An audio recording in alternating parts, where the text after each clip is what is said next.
¿Qué tal, amigos? Bienvenidos a Directo a tu CPU por Telestar, Televisión Supercable Canal 3 y por Virtual Televisión a nivel mundial, tu encuentro de todos los fines de semana para que te ilustres a nivel de lo que significa el panorama latinoamericano. En esta oportunidad, nuevamente concentrados en la política peruana. Y para ello, pues tenemos dos invitados, candidatos al Congreso de la República, que van a tener la posibilidad de conversar con nuestros panelistas internacionales.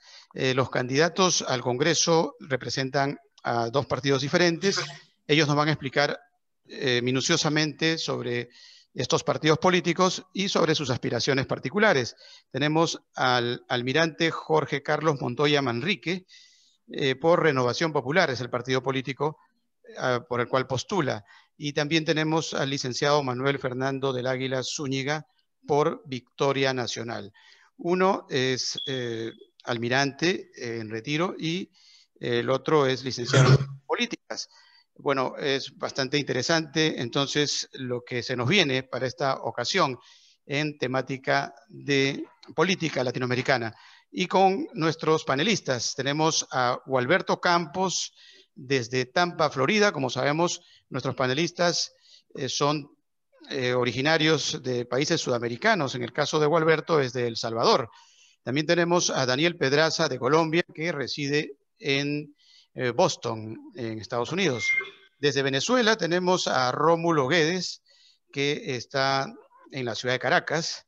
Y desde Medellín, Colombia, a una brasilera, nuestra amiga Lawanda dos Santos. Todos ellos van a elaborar algunas preguntas relacionadas con la política y las aspiraciones al Congreso peruano desde su evaluación particular que dominen. Por ejemplo, para el caso de Gualberto, tal vez él tenga algún conocimiento básico de lo que es la aspiración al Congreso de El Salvador y últimamente pues ha estado en la vorágine de la política norteamericana y como ciudadano también de ese país, residente en ese país, ha asimilado toda esta situación tan difícil de política norteamericana. Igual sucede con Daniel Pedraza. Y para el caso venezolano, pues sobran las palabras. Ya Rómulo nos va a explicar tal vez lo que significa esta situación política por la que atraviesa Venezuela y qué le preguntaría pues a nuestros invitados.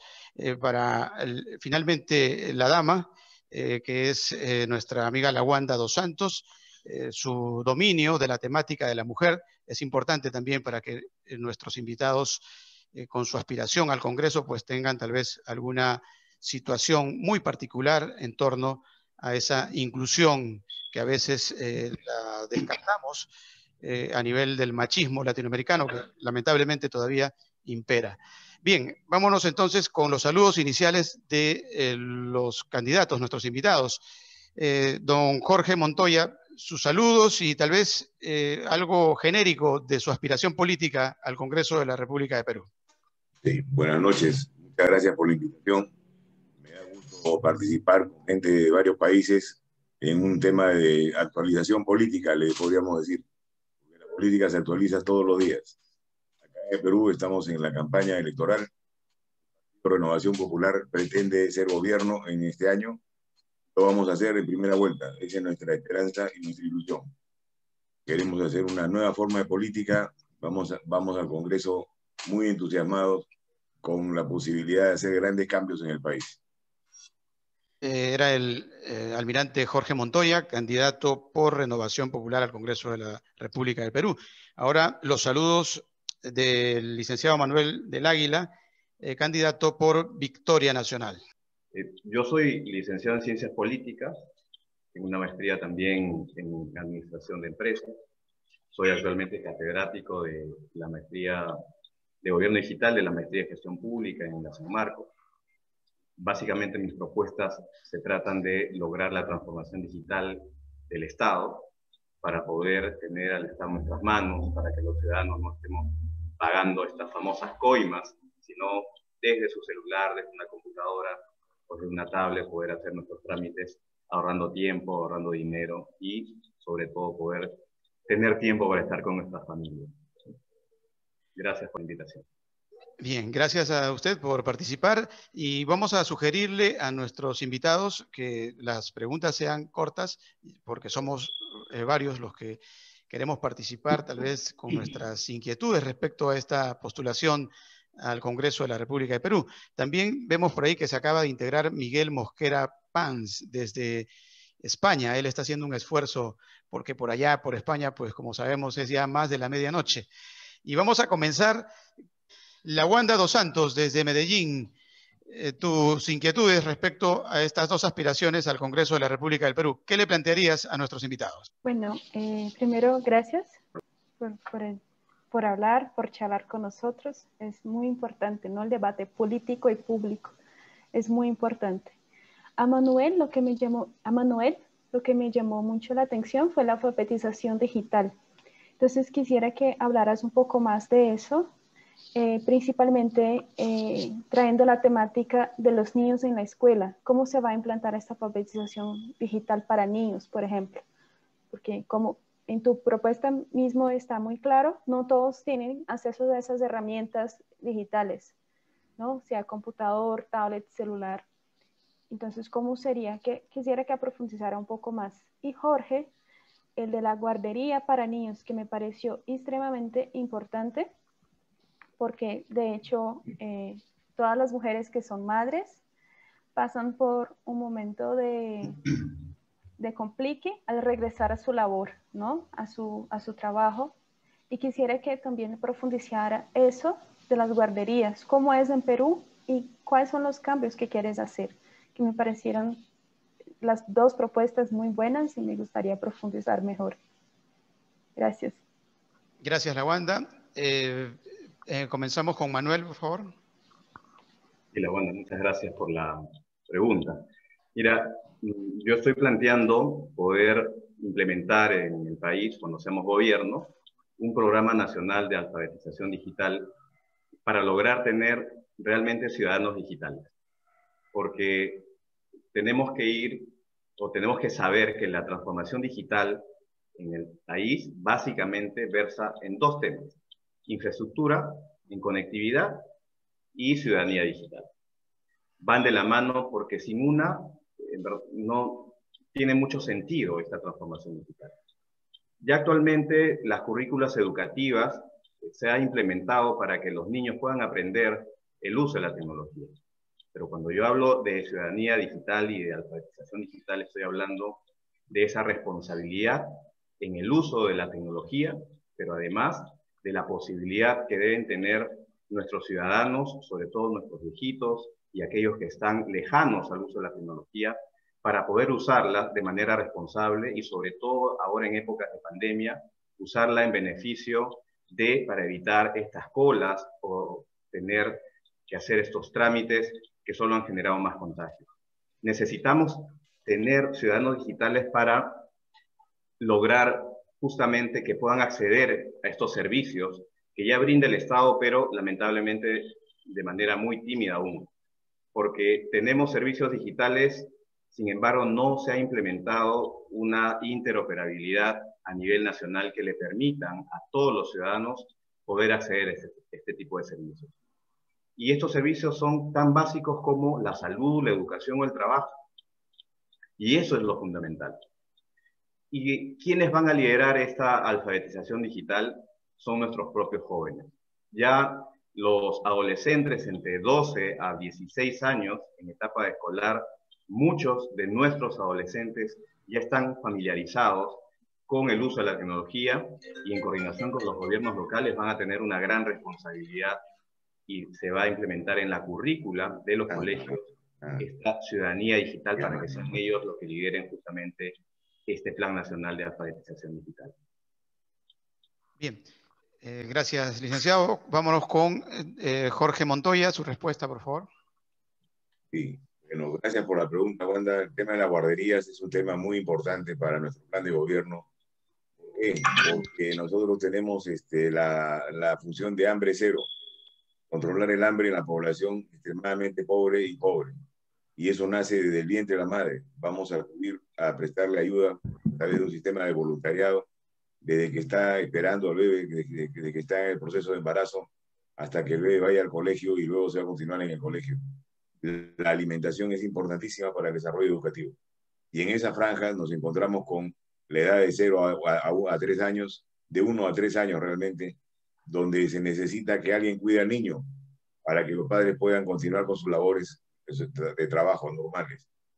Porque si no tienen ese apoyo, están en angustia, no saben con quién dejarlo, lo dejan con personas de pasada, y se pierde la seguridad y tranquilidad. Queremos darle tranquilidad a la familia para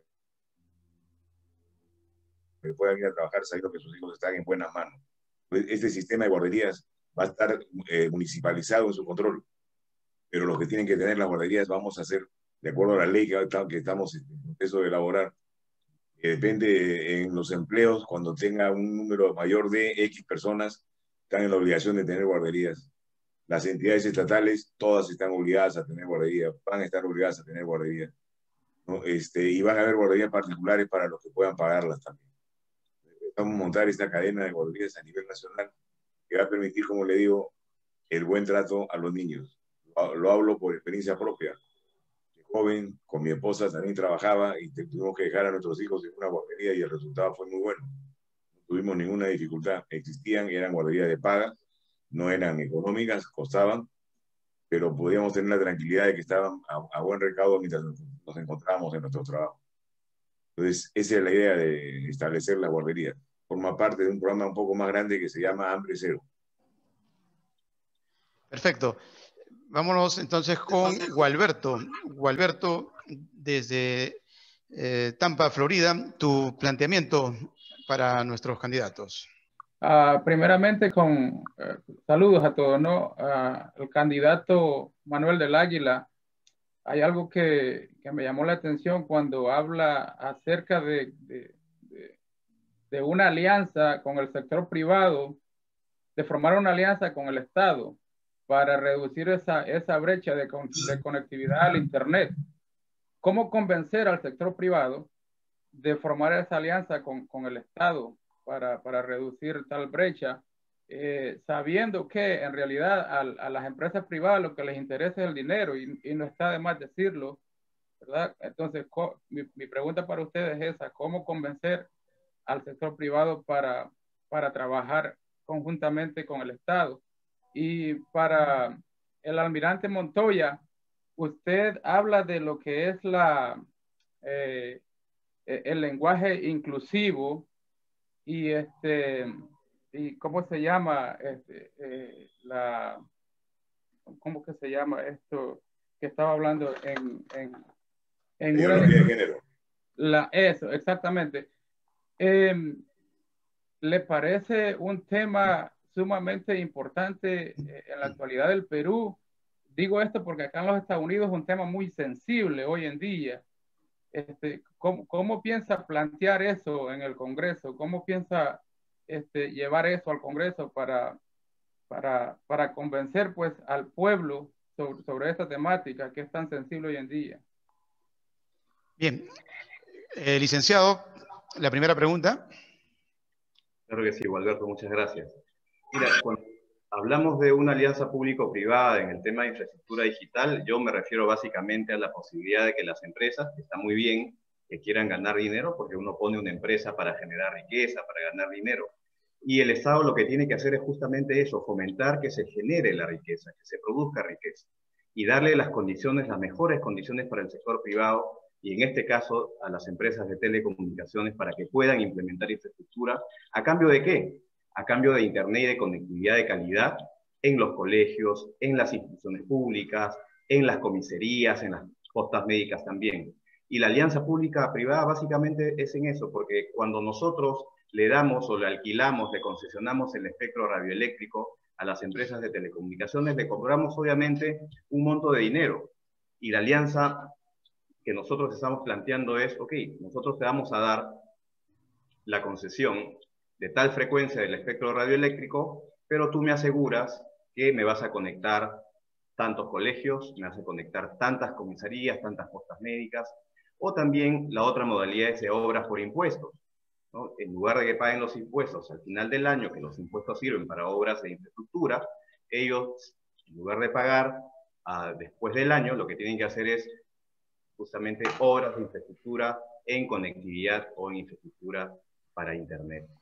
Esa es la propuesta. Y la otra es también, es que existe en nuestro país OCIPTEL, que es el organismo regulador de las telecomunicaciones, que normalmente cobran multas cuando cometen una infracción.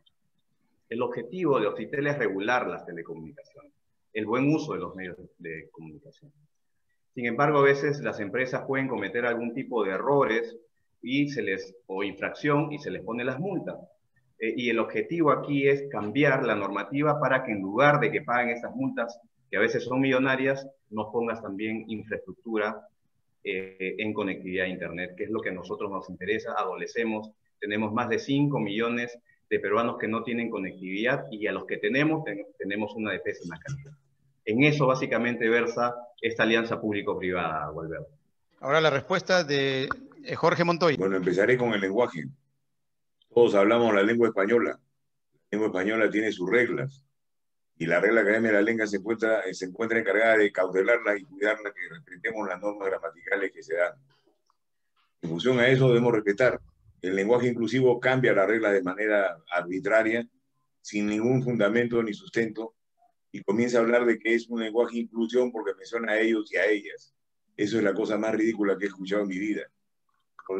Todos somos seres humanos. Los seres humanos merecemos respeto. Y los seres humanos tenemos sexo femenino y masculino. Y nos permitimos identificarnos de esa manera. No estamos excluyendo a nadie. Cuando se denomina la especie en su conjunto, cuando se denomina la especie, se va a oír lo que diga aquí. La comprende totalmente. Y así es como se está comunicando la gente. Ha venido esta nueva teoría con intenciones de destrozar el idioma y quebrar a la familia, ¿no? Esto tiene que ver con la familia, definitivamente. Tiene que ver con la relación interfamiliar que existe. Tiene que ver con el comportamiento también. Conductas quieren ser guiadas de otra manera. En relación a la educación de género, igual. Nosotros tenemos dos sexos, masculino y femenino. No tenemos un género para escoger. Acá han querido, pretenden cautelar, según dicen, los derechos de las minorías, de los LGTB, de los homosexuales y de todos ellos. Todos ellos son personas, seres humanos que merecen nuestro respeto y no pueden ser marginados como los marginan con la ideología de género. No lo pueden clasificar como si fueran objetos, no seres humanos. Eso es lo que hace la ideología de género. Destruye el valor de la persona humana y se convierte en un objeto. Eso no lo podemos permitir. La persona humana hay que respetarla. Nos consideramos seres humanos y debemos saber cómo tratarnos entre nosotros. No tengo ninguna discriminación para ninguno de esos grupos. Por el contrario, hay que respetar a todos. Cada uno tiene sus creencias y sus gustos.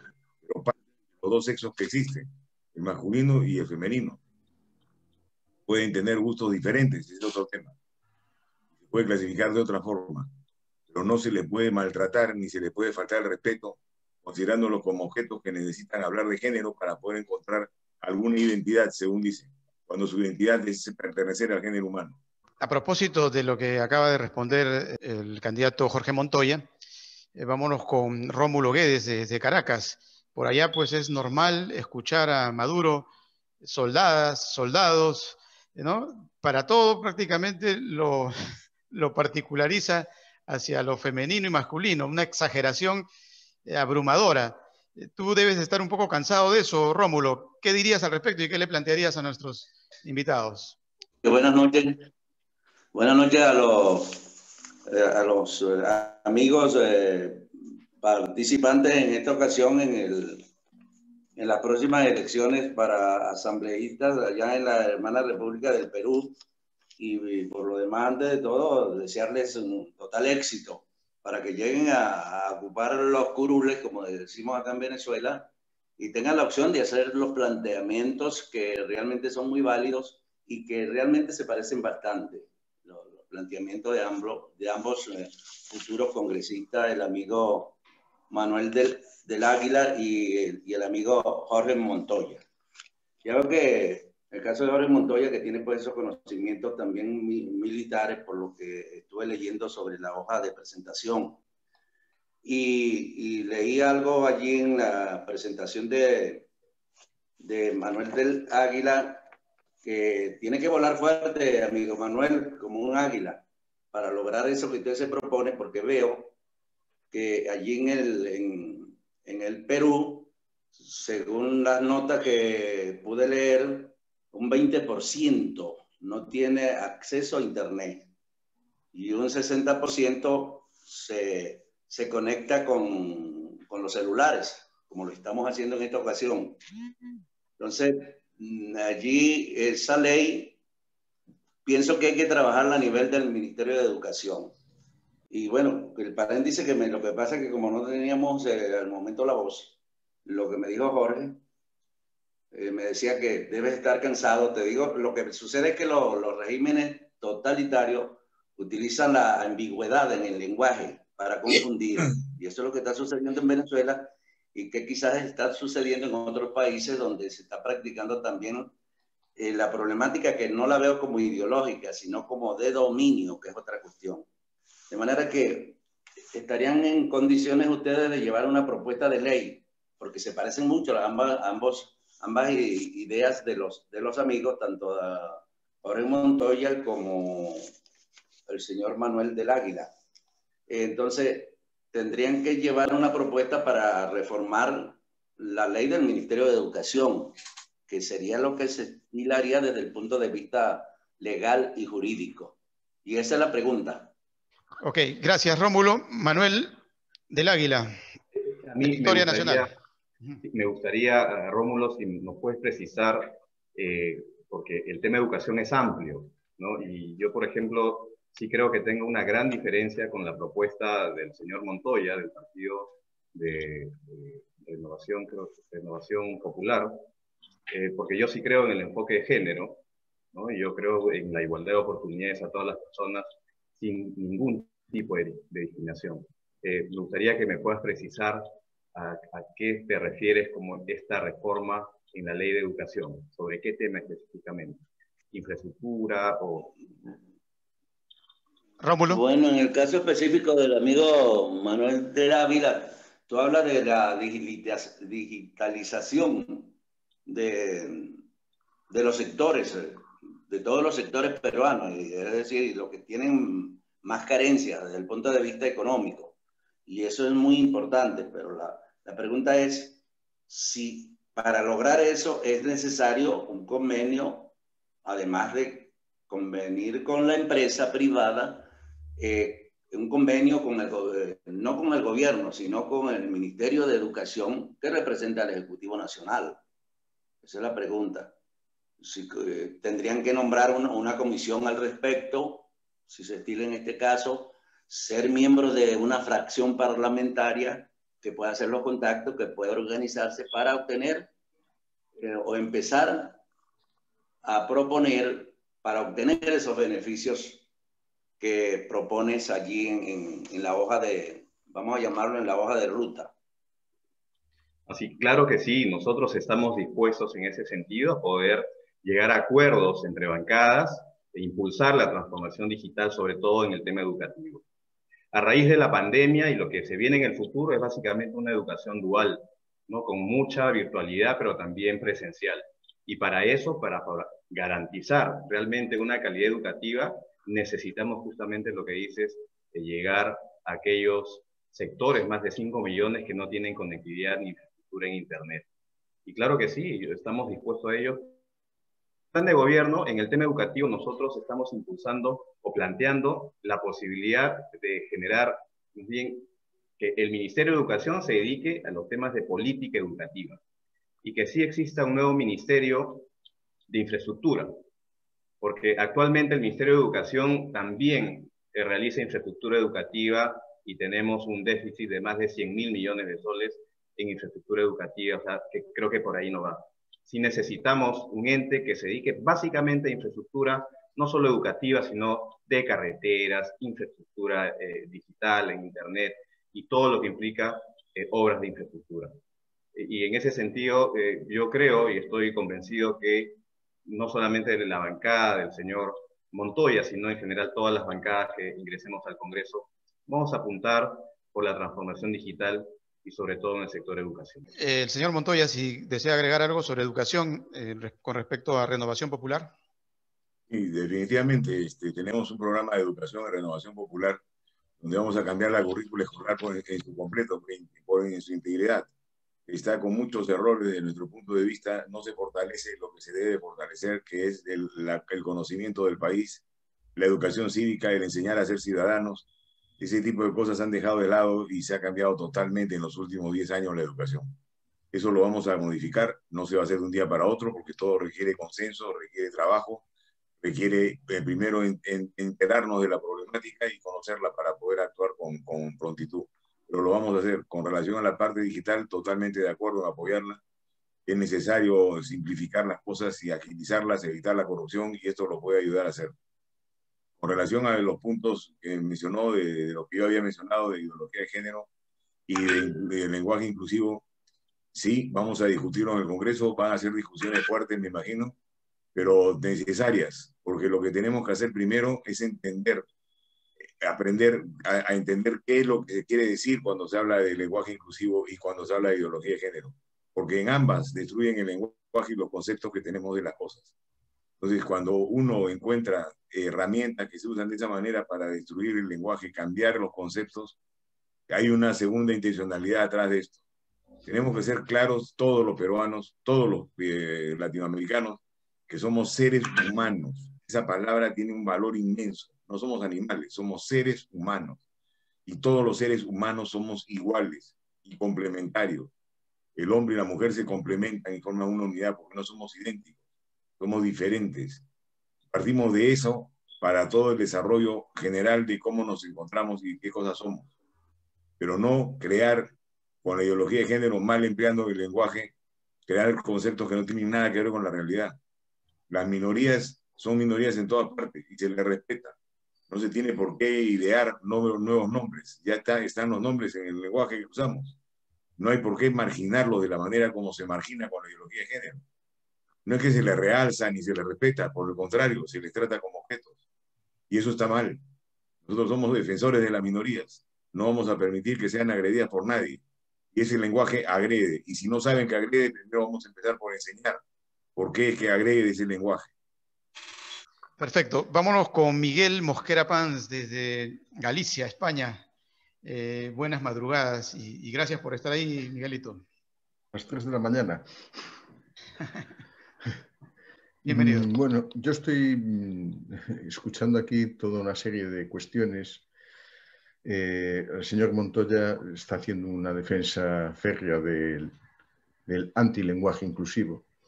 Lo que hay que entender es a qué obedece el lenguaje inclusivo, y ese lenguaje inclusivo a lo que obedece es a la búsqueda de una igualdad de derechos, obligaciones, que es algo que siempre se olvida, y oportunidades.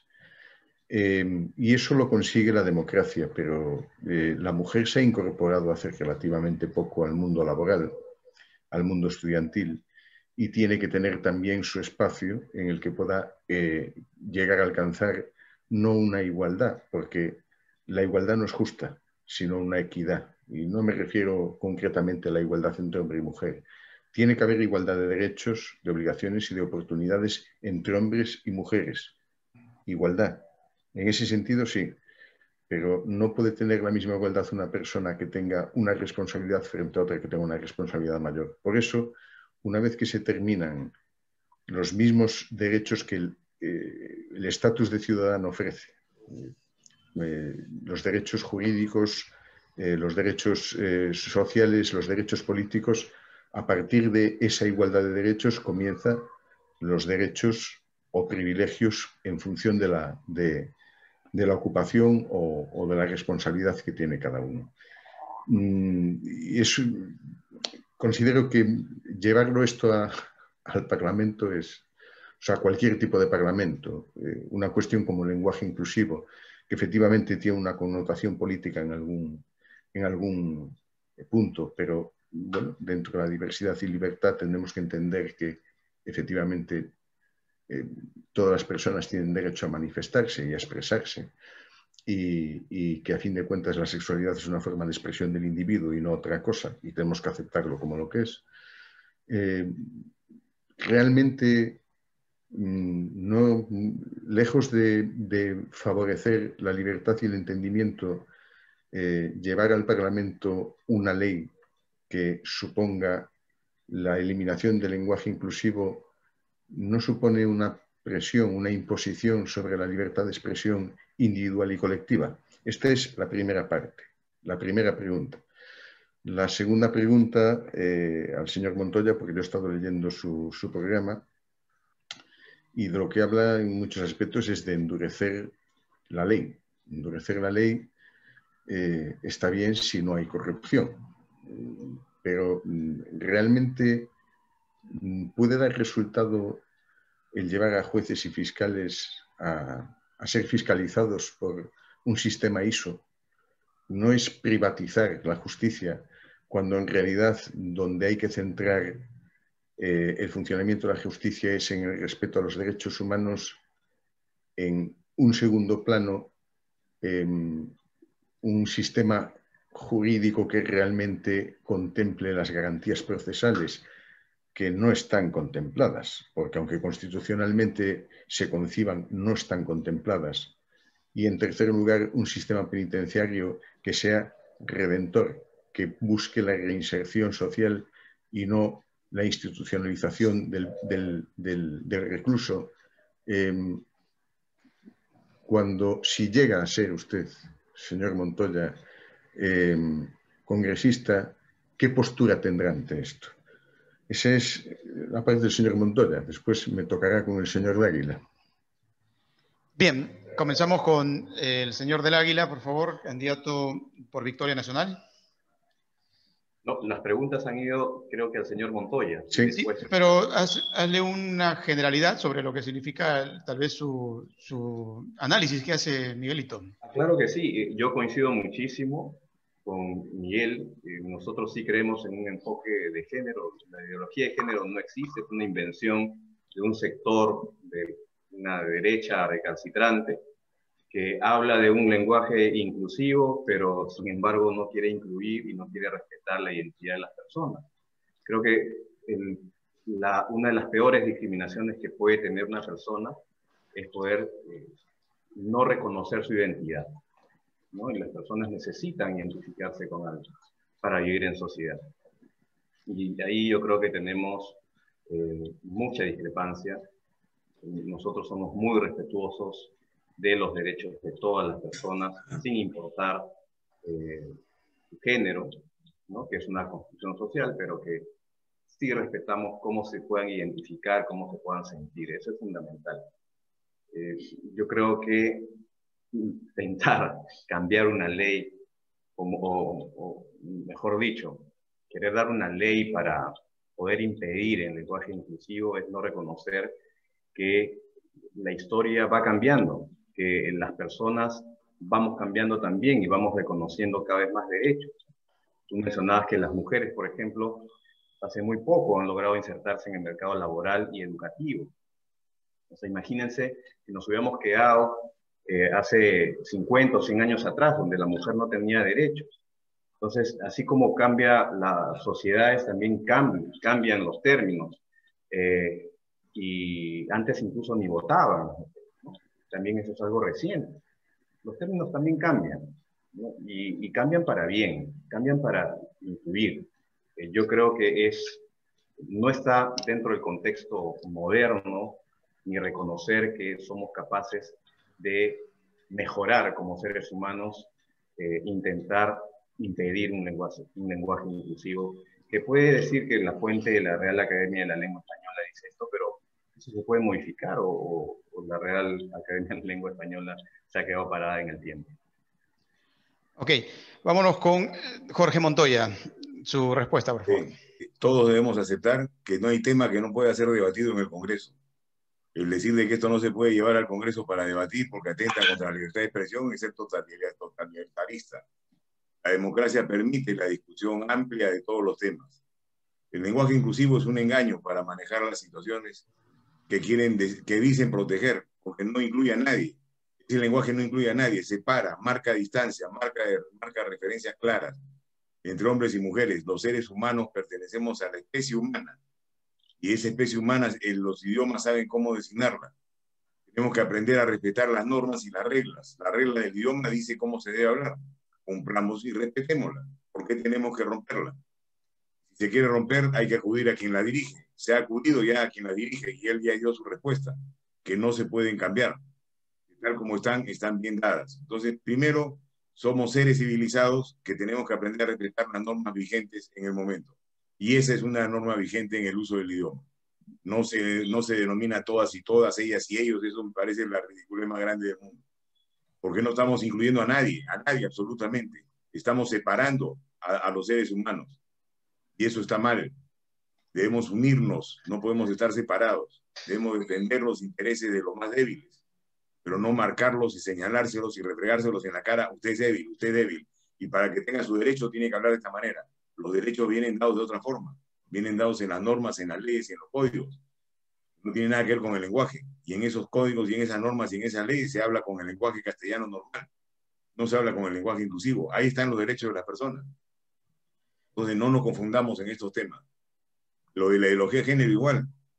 Que no me digan que van a cambiar cuáles son las leyes naturales. Existen dos sexos, el masculino y el femenino, y eso no tiene, nadie lo puede discutir. Ahora quieren que interdecir en eso otros tipos de sexos. No es así. Son deformaciones en los gustos. Podemos llamarlo como queramos, pero respetando a las personas que lo tienen. Porque no tenemos por qué hacerle ningún daño ni separarlas. Por el contrario, debemos defenderlas, porque son minoría. Debemos defender de que sean atacadas. Debemos defender que sean mancilladas con esa ideología de género que lo único que hace es enseñarle a los niños cómo es el coito anal cuando tienen 5 años. Eso es lo que hace la ideología de género para los que no la conocen. Revisen los libros para que vean qué cosas dan y los planes de clase de los profesores. Eso es inconcebible. Eso no tiene nada que ver con la igualdad de las personas. Eso tiene que ver con la moral, los principios, los valores y la ética. Va a haber mucho trabajo que hacer en el Congreso porque ya me he dado cuenta de que va a haber que empezar por enseñar de qué se trata. Llegar a entrar a un consenso después de haber enseñado con las mejores personas que puedan darnos lecciones de este tema para antes de llevarlo a la discusión total, porque si no vamos a hablar contra la pared, porque estamos hablando de conceptos equivocados. Los conceptos los da el lenguaje. Uno quiere buscar el significado de una palabra, va al diccionario y lo encuentra. Y ahí no dice nada de lo que dice la ideología de género. Entonces, hablemos claros de este tema. Esto es ideológico, puramente ideológico. No tiene ninguna otra finalidad. Bien, gracias, almirante Jorge Montoya. Vámonos con Guadalajara, México, con Charlie Vázquez, que está también conectado para sus preguntas. Tal vez alguna opinión al respecto, no sé cómo se ha manejado, cómo se maneja Andrés López Obrador por allá por México con esta situación tan polémica. Charlie, tus saludos y tus preguntas para nuestros candidatos al Congreso de la República del Perú. Sí, un saludo para cada uno de los miembros de este panel, acá desde Guadalajara, México, la tierra del tequila y de las bellas mujeres y de los hombres bravucones que han provocado muchos problemas como el que voy a continuación a platicarles.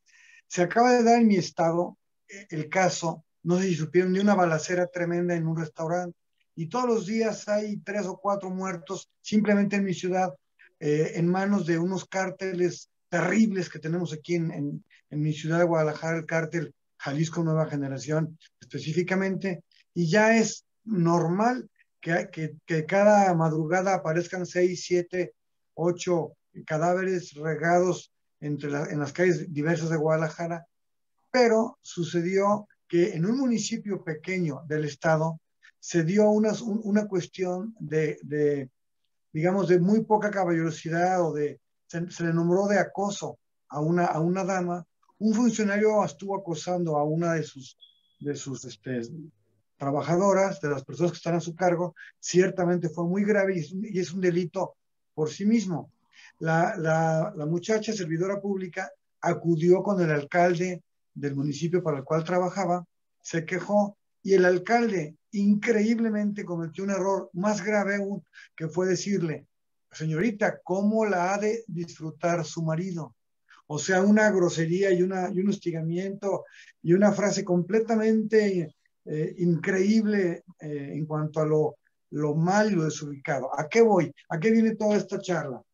A que en las primeras planas de nuestro estado, de los periódicos de nuestro estado, ya no se habla de la seguridad, ya no se habla de la economía deprimida, ya no se habla de las cosas que realmente, que más importan y que más afectan, sino que ahora se está discutiendo la cuestión de si decirle a una mujer con absoluta grosería y de la manera más inadecuada del mundo, pero decirle a una mujer que es muy hermosa, ese tema ha tomado las primeras planas de los periódicos. Y yo no digo que no sea importante, por supuesto.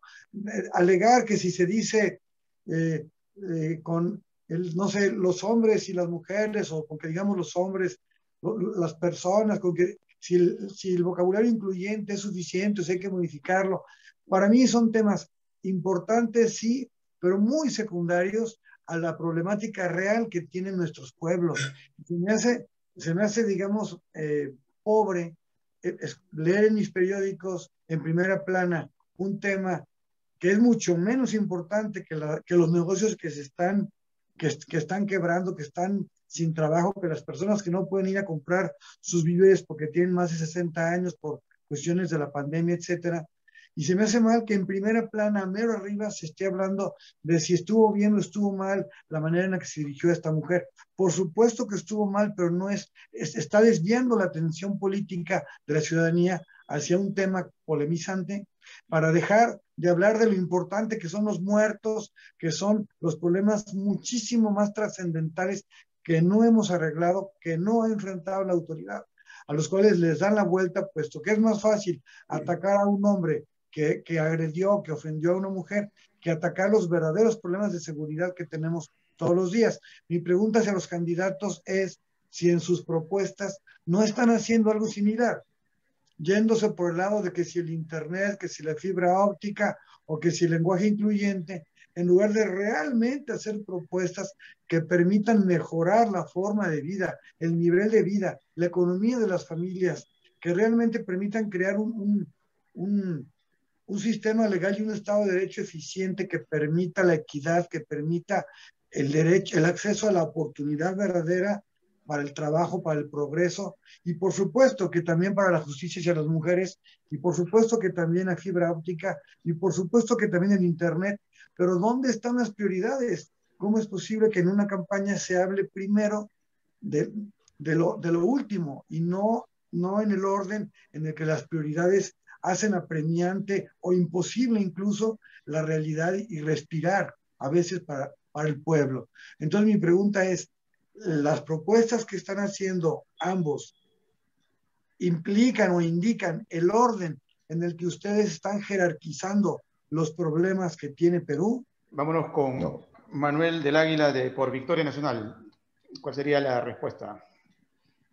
Sí, Charlie, gracias por la pregunta. Mira, vamos a discrepar allí porque yo creo que la transformación digital sí es tan importante como los servicios o como los otros problemas que tenemos en acceso a la salud, en educación, en trabajo, ¿no? Justo en una situación de pandemia, lo que nos hemos podido dar cuenta y nos hemos chocado con una realidad que tiene que ver justamente con la infraestructura en conectividad a Internet que nos ha impedido a bien acceder al teletrabajo.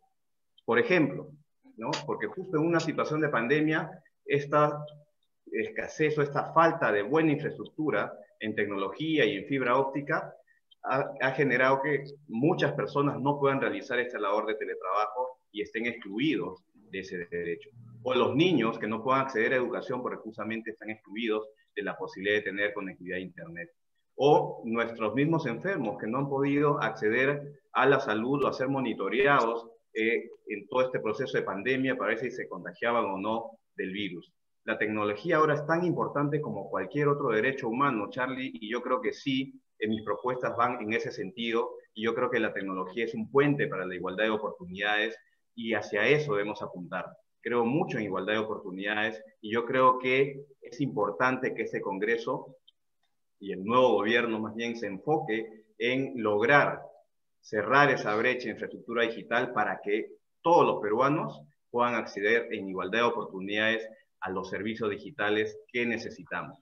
Porque ahora la tecnología está en todas nuestras vidas, en todas las partes de nuestras vidas. En el tema de seguridad que tú hablas, por ejemplo, nosotros también tenemos propuestas en cómo podemos aprovechar la tecnología para atrapar a los delincuentes.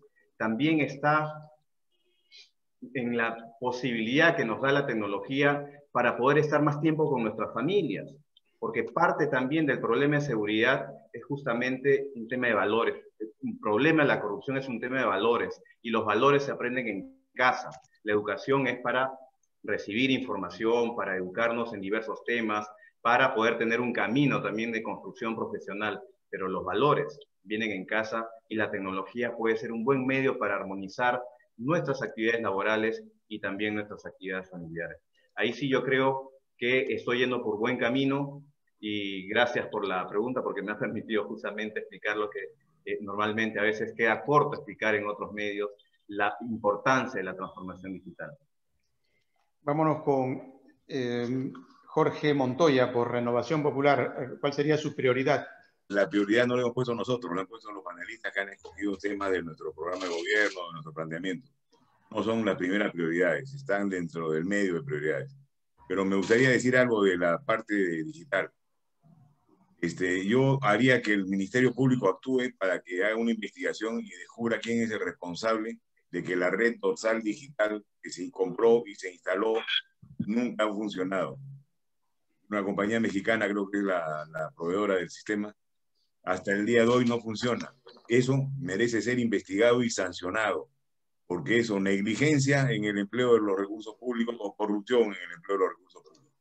Con eso hubiéramos avanzado hace mucho tiempo en lo que era la red dorsal digital. Eso como un paréntesis. Luego, las prioridades están dadas en nuestro país por la situación de crisis que estamos viviendo actualmente. Falta de empleo es la primera prioridad que tenemos. ¿Cómo generar más empleo? La gente está muy, muy complicada. Se han perdido millones de empleos en este año que ha pasado por las malas medidas que ha tomado el gobierno con relación a la pandemia. Otro tema es la falta de comida. Gente que está con hambre, que se muere de hambre porque no tiene recursos, ¿dónde obtenerlo? Esa es otra de las prioridades, cómo darle de comer a una gran parte de la población. Para eso tenemos un plan de distribución, un plan de acopio, y un plan de entrega y control y verificación de que se cumpla con las tareas. Después, la otra prioridad es el sistema de salud. Tenemos que intervenir el sistema de salud. En este momento se nos está muriendo gente porque no hay oxígeno para las camas de cuidados intensivos. Eso es inconcebible. Después de haber pasado un año de pandemia, no haber tomado previsiones para el oxígeno, no tiene perdón de Dios. Eso tiene que estar solucionado y debe haber una investigación igual para sanar a los responsables.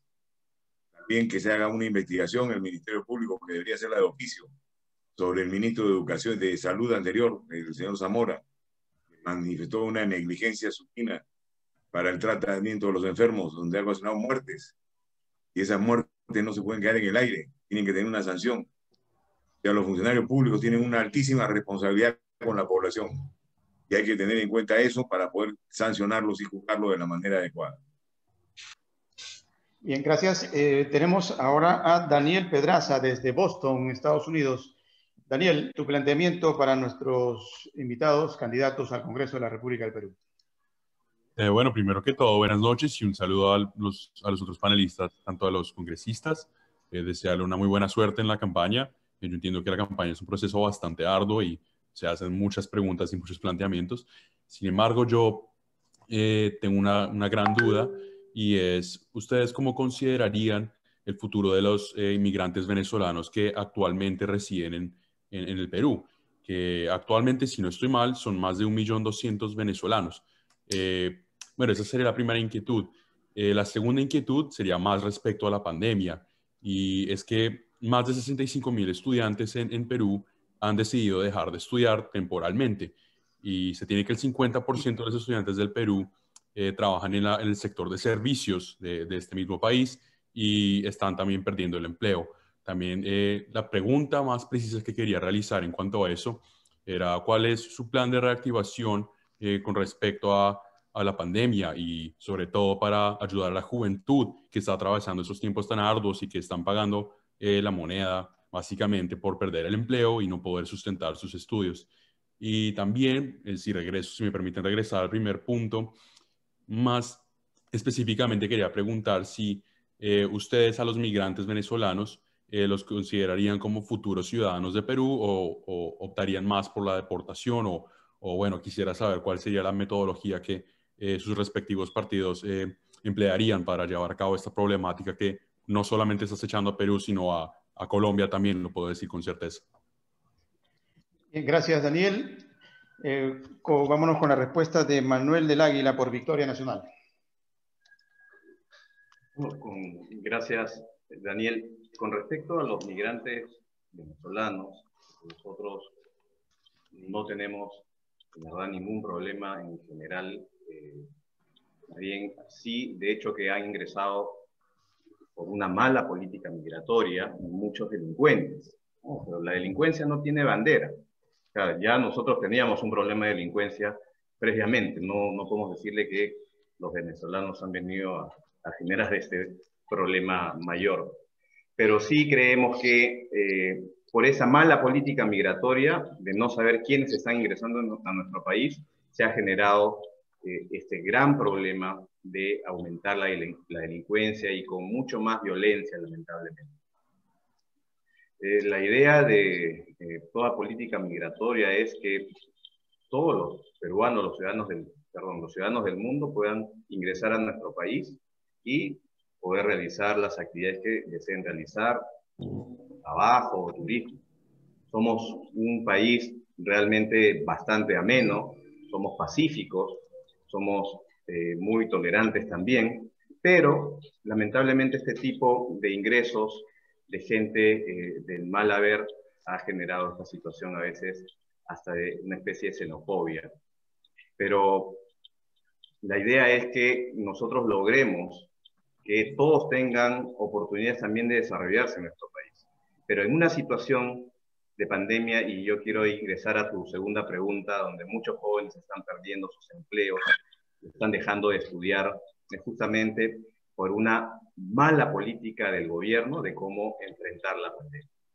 Ya tenemos más de un año, casi un año, y seguimos haciendo lo mismo para luchar contra la pandemia. Primero, no supimos priorizar entre pruebas moleculares y pruebas rápidas. Necesitábamos más pruebas moleculares y lo que hicimos fue al revés, más bien. Y ahí sí hay una responsabilidad del gobierno del expresidente y ahora candidato al Congreso, del señor Vizcarra, y sus ministros también. Además, con el tema del oxígeno. Pero otra cosa que es mucho más sencilla, que tiene sentido común y que nosotros estamos impulsando, tiene que ver con estas medidas restrictivas que no solamente nos generan un problema a nivel psicológico, sino también económico. A mí me sorprende que nosotros, sabiendo que el problema del contagio viene por las aglomeraciones, lo que hacemos es restringir los horarios y dejamos que la economía continúe con esta restricción de horarios. A mí me parece un contrasentido, porque lo único que se está generando es que las personas utilicen el transporte público para llegar a sus empleos, a sus trabajos, y eso genera aglomeraciones. Nosotros lo que planteamos es que, en general, todos los servicios públicos y privados deberían funcionar las 24 horas del día, para evitar estas aglomeraciones en el transporte público, en los supermercados, en los mercados, en las farmacias y en los bancos también. Entonces, en ese sentido, nosotros creemos que los jóvenes son uno de los más afectados y, obviamente, si no pueden pagar sus institutos o las universidades, van a tener no solo abandonar la educación, sino también sus ingresos se han visto mellados y han caído en pobreza o pobreza extrema. Y eso es por un mal manejo de este y el anterior gobierno sobre la pandemia. Gracias. Sobre la ciudadanía, nosotros, para terminar, para concluir, ya tenemos requisitos para que los ciudadanos, cualquier ciudadano del mundo pueda acceder a la ciudadanía peruana, y ahí no tendríamos ningún inconveniente si es que los ciudadanos venezolanos o cualquier ciudadano del mundo pueda cumplir los requisitos y acceder a la ciudadanía peruana.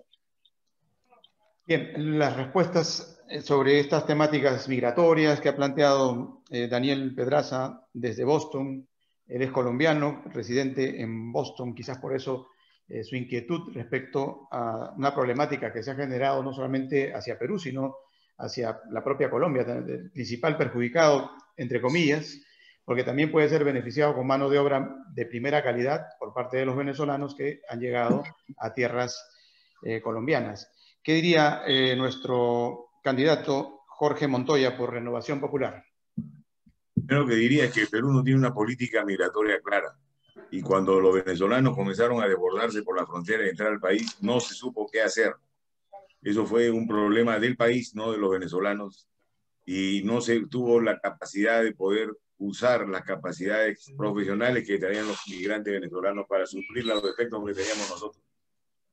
Eso es un punto. Otro punto que lo voy a desarrollar después. Otro punto es el tema de delincuencia. De los delitos que se cometen en el país, el 1.82% es hecho por venezolanos únicamente.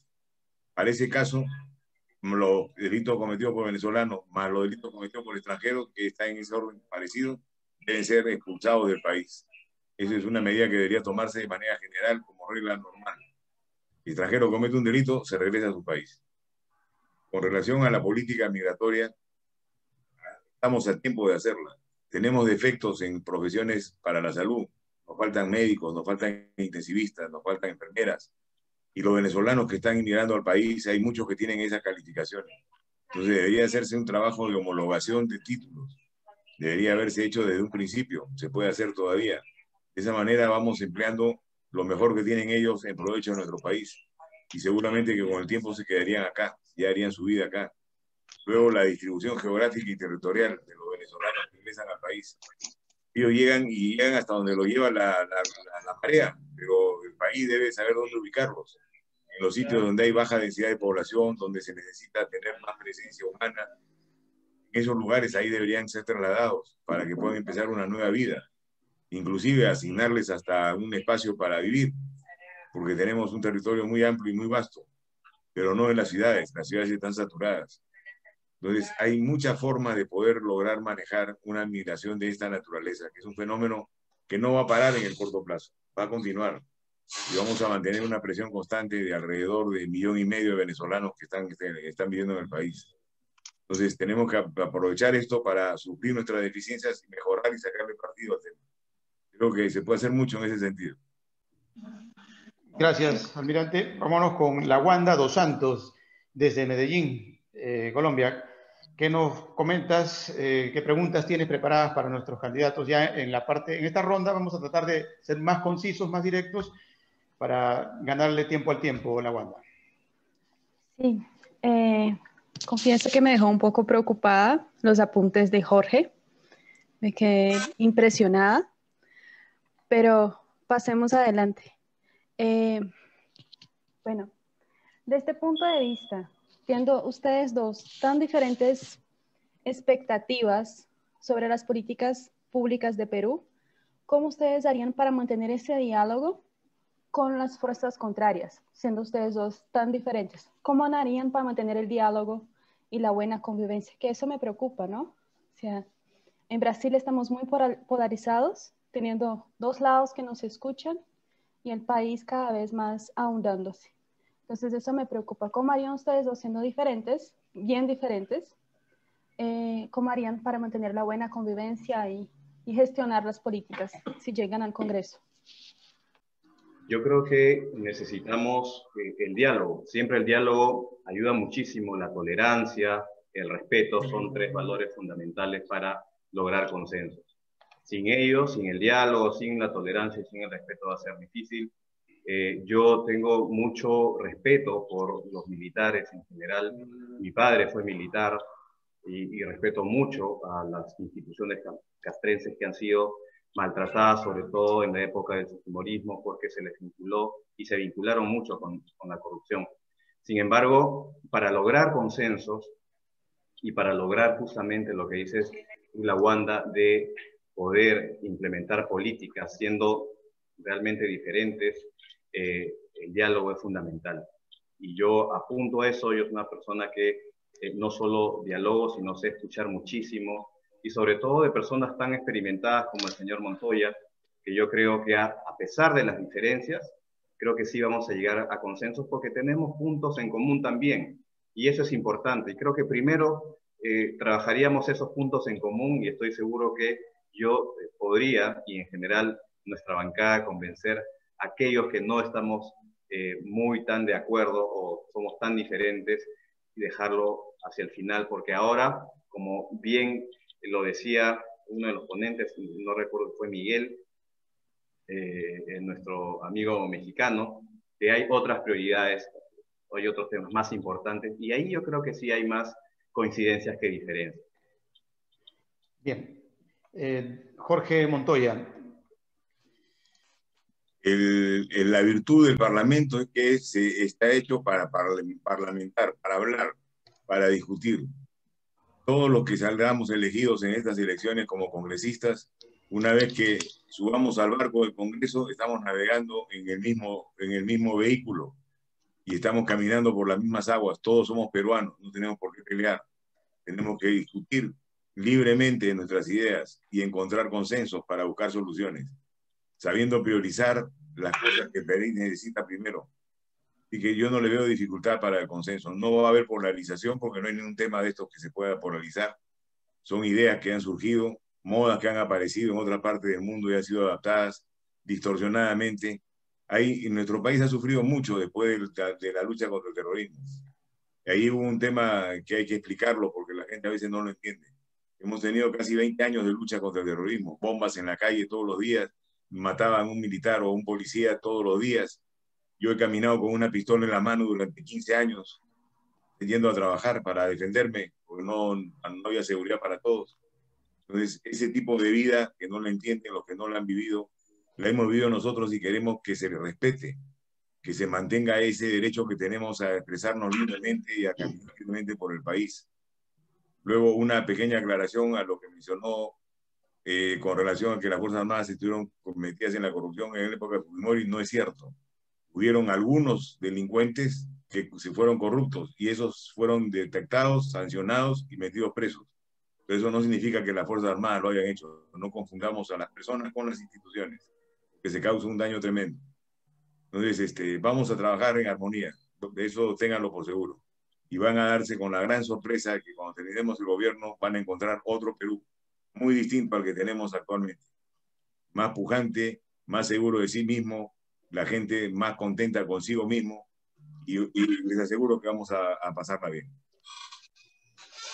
Nos ubicamos en Tampa, Florida, con Gualberto Campos. Gualberto, tú que has estado viviendo con bastante minuciosidad, analizando la temática política norteamericana de la encrucijada final que trajo en caída a Donald Trump y llevó a Biden al gobierno. ¿Ves tú en este debate o este intercambio de ideas, diríamos, no tanto debate, una o sea, algo bastante contradictorio, o crees que tú, como está manifestando el candidato de Victoria Nacional, y también lo acepta de alguna manera el de Renovación Popular, pues que hay posibilidades de que el diálogo se pueda mantener y que realmente no hay un antagonismo total, como el que se planteó, por ejemplo, allá en Estados Unidos? No sé, ¿cuál es tu visión al respecto, Gualberto? Bueno, ese es un buen punto. Recuerda que eventos de esa naturaleza que acontecieron acá en los Estados Unidos tienen un gran impacto a nivel mundial, ¿no? Sobre todo en Latinoamérica, que hay esa tendencia a copiar las cosas malas de los Estados Unidos y no lo bueno, porque hay tantas cosas buenas que copiar de este país. Bueno, sí hay contradicciones, ¿no? Pero no a ese mismo nivel como aconteció acá, ¿no? En Estados Unidos, entre los debates de Biden y Donald Trump, quien, por cierto, todavía está en proceso de juicio político. Y bueno, yo creo que lo mejor que le puede pasar a Estados Unidos es que Donald Trump desaparezca del mapa político, que no pueda aspirar en un futuro a ningún puesto público, la verdad.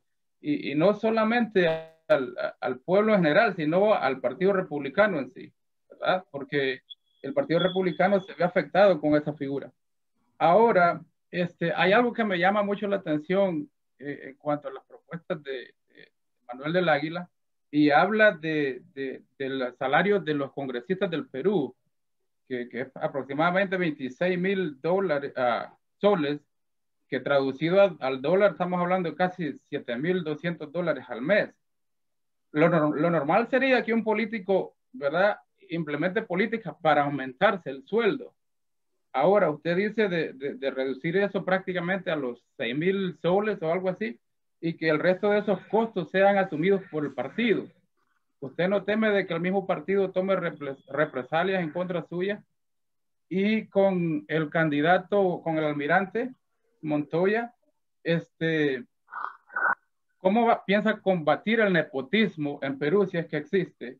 Por ejemplo, en El Salvador, el último gobierno de izquierda del FMLN fue acusado de un nepotismo descarado. Hubo alrededor de unos 34 puestos de trabajo que fueron prácticamente designados por el presidente de ese momento, y hasta la fecha todavía se habla de ese tema, y creo que me llamó la atención porque creo que en Latinoamérica se acostumbra a eso, a las plazas heredadas. ¿Cómo piensa usted combatir eso?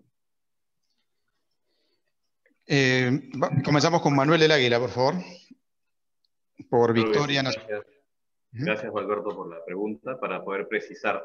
Lo que pasa es que mi planteamiento va porque los congresistas y los partidos políticos, cuando se da una elección como la del 2021, la de este año, los partidos que llegan a obtener representación nacional, no solamente ponen congresistas en el Parlamento, sino además van a recibir financiamiento público, que equivale a 4.4 soles más o menos por voto. Eso significado, por ejemplo, en la del 2016, la elección, es que al 2021, a julio del 2021, los partidos políticos van a recibir, los que obtuvieron representación nacional, más de 74 millones de soles. A eso debemos sumarle estos sueldos de los congresistas, que no solo son los 26.000 y pico, sino además hay que sumarle otros miles de soles. Y yo creo que eso es un exceso, y yo lo siento, y el ciudadano siente también que es una doble percepción. Hay un concepto por el cual se le paga a los congresistas, y es el concepto del ejercicio funcional de congresistas. Por eso reciben 7.400 soles. Yo creo que ese debe ser el sueldo que el Estado le debe dar a los congresistas por ejercer su función congresal. Lo demás tiene que ser asumido por los partidos políticos que ya reciben financiamiento público y que debería ser el enlace para que los mismos congresistas de estos partidos políticos trabajen por sus partidos, evitando así también el transfugismo, porque muchos congresistas entran por un partido y después se van a otras bancadas. Además que los congresistas se deben a sus partidos, por lo tanto yo creo que ahí los partidos tienen que generar mayor interacción con los congresistas y debe ser una relación o una interrelación que fortalezca a los partidos como instituciones políticas. Y es cierto, de repente mi partido podría tener alguna discrepancia, lo hemos conversado con algunos dirigentes, les parece una buena iniciativa porque no se trata de disminuir el salario de los congresistas, sino lo que se trata es de disminuir más bien el presupuesto público a los partidos políticos que están percibiendo doble. Con eso nos vamos a ahorrar aproximadamente más de 160 millones de soles que podrían ir a la lucha contra la pandemia en los próximos 5 años. Bien, don Jorge Montoya, su candidato Rafael López Aliaga manifiesta que deben ser $1.000 nada más lo que deberían ganar los congresistas, ¿no? No sé si usted nos puede dar algún alcance al respecto. Sí, le voy a dar un alcance en líneas generales de lo que son los sueldos. Los sueldos en la administración pública son una desgracia. No hay dos ministerios que tengan puestos de igualdad de niveles que ganen lo mismo a las personas. Depende de qué ministerio sea para que gane más o menos. Economía y Finanzas es el Ministerio del Oro. Ahí todos ganan arriba de 30.000, teniendo puestos similares a los que tienen el Ministerio de Transporte, que es el que menos gana. Entonces, lo primero que hay que hacer es una reforma integral en el Estado de la planilla remunerativa de los funcionarios públicos. Todos tienen que ser homologados. Acá no hay reyes aparte ni reinos separados. Todos formamos parte de una misma organización. Y después de hacer ese trabajo, podemos decir si los sueldos son elevados o son bajos. Pero antes de hacerlo, no lo sabemos, porque el Estado es un enredo de valores negativos. Con relación a la pregunta que me hicieron sobre el nepotismo, Renovación Popular ha dicho que va a hacer una reducción de ministerios, una reducción de personal en los ministerios, pero no del personal de carrera, sino del personal que llega con los partidos. Cada vez que llega un nuevo partido al gobierno, coloca a gente de su entorno. Alrededor de 5.000 personas son empleadas en el aparato público. Eso no lo vamos a permitir. Vamos a trabajar con la gente de carrera. Y esa gente de carrera conoce su trabajo a la perfección, sabe qué hacer y ya tienen un puesto determinado. Y no hay de nepotismo en esa gente, porque son profesionales de carrera. Donde se presenta el nepotismo es cuando tiene uno libertad de nombrar libremente a quien quiere. Y eso lo vamos a evitar. No puede haber una discrecionalidad tan grande como la que existe actualmente. Todo tiene que estar normado. Y a eso nos vamos a dedicar. La reducción de ministerios y la fusión de algunos va a mejorar nuestra capacidad de administración de los recursos públicos y el servicio al ciudadano. De eso estamos seguros. Pero es un trabajo que no se hace en un mes. Va a tomar 5 años hacerlo. Al terminar el gobierno vamos a entregar un gobierno renovado, con muchas cosas nuevas que van a hacer orgullo de los peruanos. Vámonos para Caracas con Rómulo Guedes. Rómulo, tu inquietud ya en esta curva final del programa de hoy a nuestros candidatos. Tal vez algo del nepotismo que existe por allá por Venezuela, la Venezuela de Maduro. Bueno, volvemos. Bueno, aquí no se podría hablar de nepotismo, sino que bueno, no quería hablar mucho de ello para no confundir, porque la idea era hablar sobre los planteamientos de los conciudadanos allá del Perú, de los planteamientos que ellos están haciendo. Pero aquí realmente lo que ha habido es elecciones agrarias, ¿no? Donde el gobierno ha tomado la rienda de prácticamente del país, como yo lo digo, como si fuera su propio culto, ¿no? Como si fuera su hacienda, ¿no? Y entonces los demás sectores no han tenido la capacidad de emerger. Y si hay algunos que han planteado una manera de unas elecciones justas, eso no se ha logrado hasta ahora. Y han pasado ya 22 años, que es decir, bastante. O sea que aquí nepotismo lo hay desde el presidente de una junta comunal, se llama una comunidad, hasta un consejo municipal, gobernaciones. Y si algún gobernador llega a un estado, porque aquí son 20 estados, bien, llega, le nombran un apoderado paralelo, que es el que va a manejar los recursos, y eso lo hacen a propósito, para que los recursos no lleguen realmente donde deben llegar, para minimizar el trabajo de un gobernador que no está con el gobierno. La situación es fuerte acá, no tienen ni idea. Jorge posiblemente sí tiene idea porque él vivió mucho tiempo con nosotros, y yo le daría la nacionalidad venezolana ya también a Jorge, porque se lo merece, porque luchó aquí mucho y quiere mucho a este país, lo sé que lo quiere de corazón. Pero quería ir rápidamente, porque el tiempo es breve, del planteamiento que hizo Daniel, este jovencito colombiano que está en Boston, que, como diríamos en Venezuela, se me salió con la suya el muchacho, porque hizo un planteamiento muy actualizado en este momento, que yo no lo quise hacer, no quise hablar de ello, porque no es lo mismo migrante o inmigrante que desplazado. Aquí no ha habido migraciones.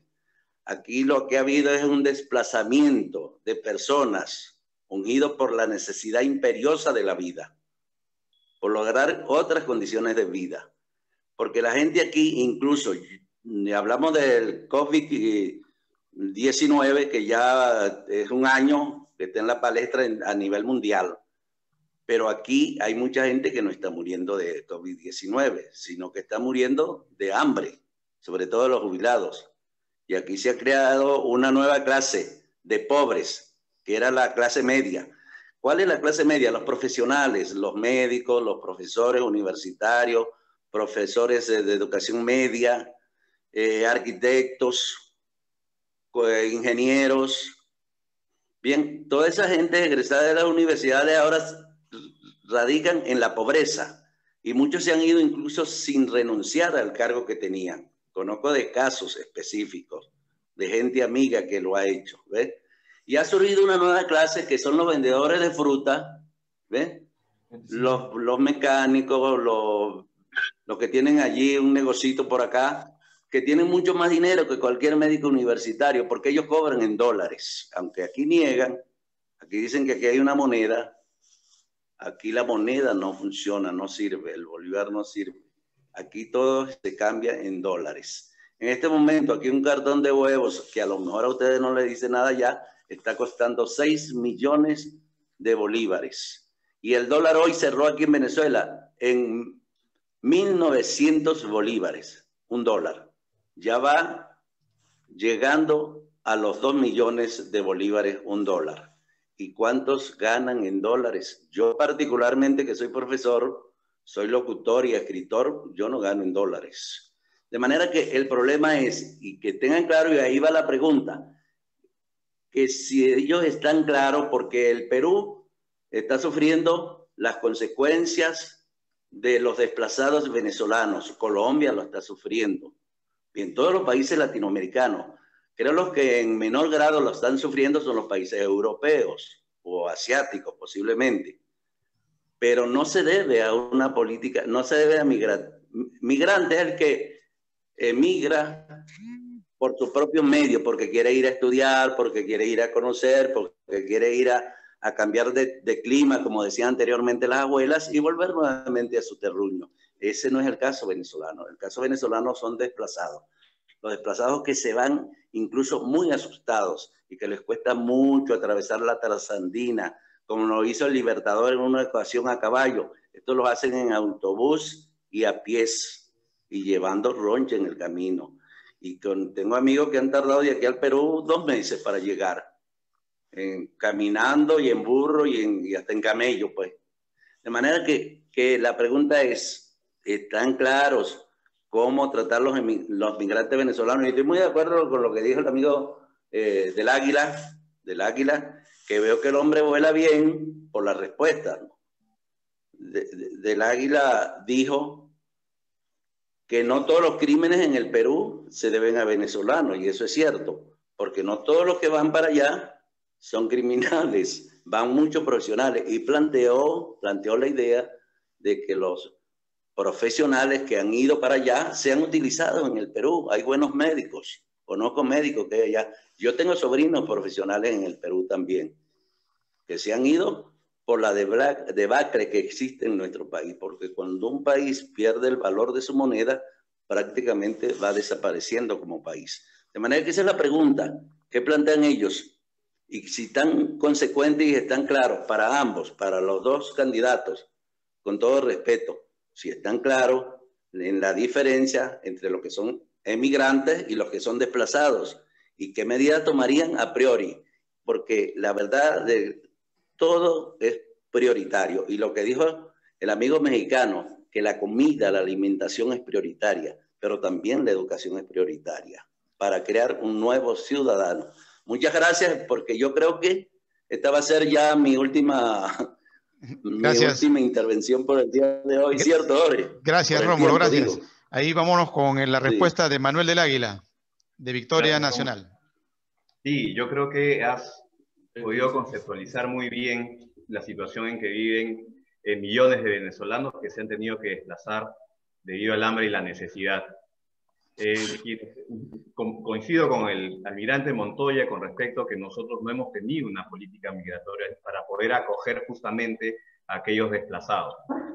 Y sin embargo, tenemos el reto de poder acogerlos bien y más bien saber aprovechar ese recurso humano que en muchos casos están muy bien educados y podrían ayudarnos más bien en estos espacios que tenemos en mano de obra y hacer que nuestro aparato productivo funcione mucho mejor. Eso yo creo que nos falta afinar mucho, pero hacia eso en nuestra propuesta de plan de gobierno va dirigido. Poder saber tratar bien a esos recursos humanos, fortalecerlos y darles toda la bienvenida. Igual a los malos elementos, obviamente que ahí sí no podemos tener ningún tipo de contemplación, y no solo porque sean venezolanos, sino en general a cualquier delincuente. Yo agradezco la pregunta. Nosotros somos un país que acoge bien a sus visitantes, a los extranjeros, somos muy cálidos, tenemos mucho que ofrecer, pero en este caso, yo tengo amigos venezolanos, muchos amigos venezolanos que me han enseñado bastante, además que mi familia también en algún momento, en la época muy difícil del primer gobierno de Alan García, tuvo que emigrar fuera, y uno de los países fue Venezuela. Conozco de primera mano qué es lo que significa sufrir la ausencia de tus familiares y saber cómo son tratados en otros países. Así que de mi lado general van a tener toda la calidez, y más bien desde el Congreso poder ayudar a que tengan también igualdad de oportunidades como cualquier otro ser humano. Gracias. Almirante Jorge Montoya, su análisis al respecto. Y como lo dije inicialmente, no tenemos una política migratoria, pero los venezolanos que llegan tienen capacidades que pueden servir para el desarrollo del país, y lo que tendríamos que hacer es lo que mencioné antes también: una redistribución territorial y una clasificación profesional.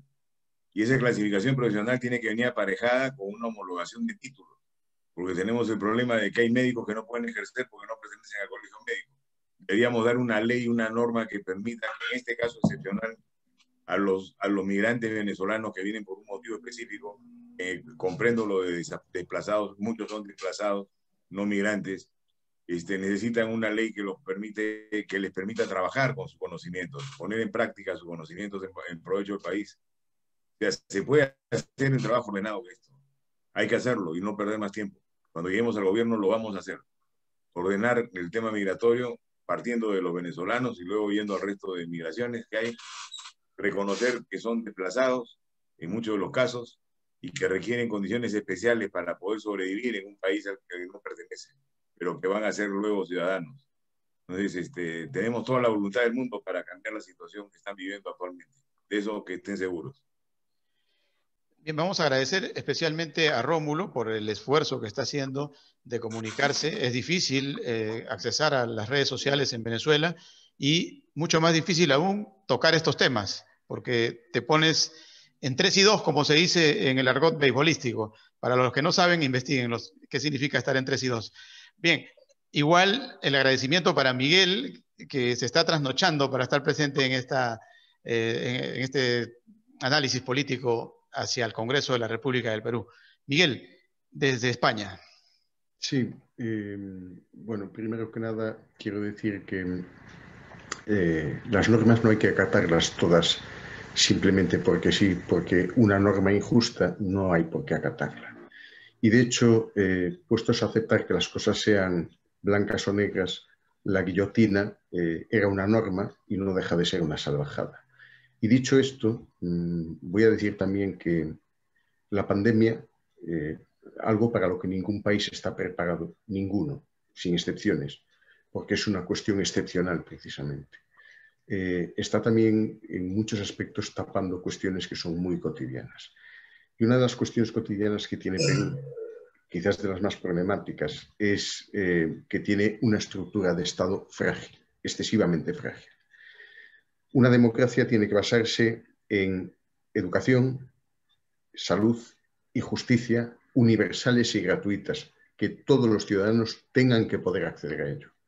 Y esa es la base esencial para que se den 3 principios, que es la paz, la justicia y la libertad, que es desde donde se impulsa cualquier país, tenga o no tenga recursos naturales. En el caso de Perú, tiene recursos naturales. Y la pregunta realmente es para ambos los 2 candidatos: ¿cuáles son las directrices? ¿Qué es lo que va a hacer cada uno de ellos si llega a conseguir un escaño en el Congreso para que realmente se consiga una justicia, educación y sanidad universales y gratuitas? Porque estamos viendo que los estudiantes tienen que dejar de estudiar porque tienen que pagar para estudiar. Entonces, un país que no tiene una enseñanza, una sanidad y una justicia gratuita y accesible es un país condenado al fracaso. ¿Qué es lo que va a hacer cada uno de los congresistas para garantizar el acceso a todos los ciudadanos a esos tres bienes esenciales? Emanuel del Águila, por Victoria Nacional. Nosotros, gracias Miguel por la pregunta, en nuestro plan de gobierno tenemos propuestas que van en ese sentido de lograr justicia, libertad, y en el tema de salud nosotros tenemos que integrar los sistemas que actualmente funcionan como dicen. Los sistemas de salud, está por un lado el sistema de salud de las Fuerzas Armadas, otro de la Policía Nacional, está de salud, está además del sector privado y está también el Ministerio de Salud. Entonces, cada uno funciona como isla y necesitamos integrar este sistema para poder garantizar que todos funcionen con calidad y para todos los peruanos, sin importar la condición socioeconómica, porque como tú bien lo has dicho, es un derecho esencial de todas las personas. La educación, de igual manera, nosotros tenemos un gran problema, un déficit, no solo en infraestructura, sino también un déficit en cuanto a la calidad educativa que tiene que ver con los profesores. Y ahí nosotros vamos a potenciar la capacidad de los profesores para que se puedan adaptar justamente a esta nueva reforma educativa. Hemos hecho algunas ya importantes como la SUNEDU para tratar o para intentar darle mayor calidad educativa a las universidades o a los institutos superiores, pero eso también tiene que darse a nivel de la educación básica, la educación escolar. Y para ello tenemos propuestas también para invertir no solo más en educación, sino invertir bien. Y para poder invertir bien en educación tenemos que garantizar sobre todo la alimentación. Nosotros creemos en el hambre cero también, en una política de asistencia alimentaria desde la madre cuando está embarazada hasta los niños de 11 y 12 años, porque sin una buena alimentación la educación obviamente no va a poder ser nunca de calidad y por lo tanto vamos a tener también un problema sanitario ahí. Esos tres derechos fundamentales tenemos que garantizar, hacia eso nosotros apuntamos, Victoria Nacional hacia eso apunta y nosotros desde el Congreso. Y justicia. Justamente la justicia en el Perú es algo que escasea como el oxígeno, creo, en la pandemia. Y nosotros necesitamos reformar el sistema judicial que está lamentablemente caracterizado por una estructura no solo arcaica, sino también de mucha corrupción. Y en verdad nosotros tenemos que ver a esto de manera estratégica. No es un tema de algunas instituciones, sino son de personas. Las instituciones están lideradas por las personas. Si las personas no tienen valores, si nuestros jueces se corrompen fácilmente, lograr que eso suceda a un mediano o largo plazo no va a ser posible en unos 5 o 10 años. Pero queremos sí reformar el sistema judicial para que tengan independencia, para que tengan presupuesto y para que no tengan una carga excesiva en cuanto a expedientes y usar más bien la tecnología para aliviar los procesos. La asistencia letrada universal, porque uno de los grandes retos de la justicia de Perú es que muchos acusados no tienen medios para pagarse un abogado. Y ahí empieza realmente la auténtica batalla, el verdadero problema. Ahí es donde realmente nacen las corruptelas.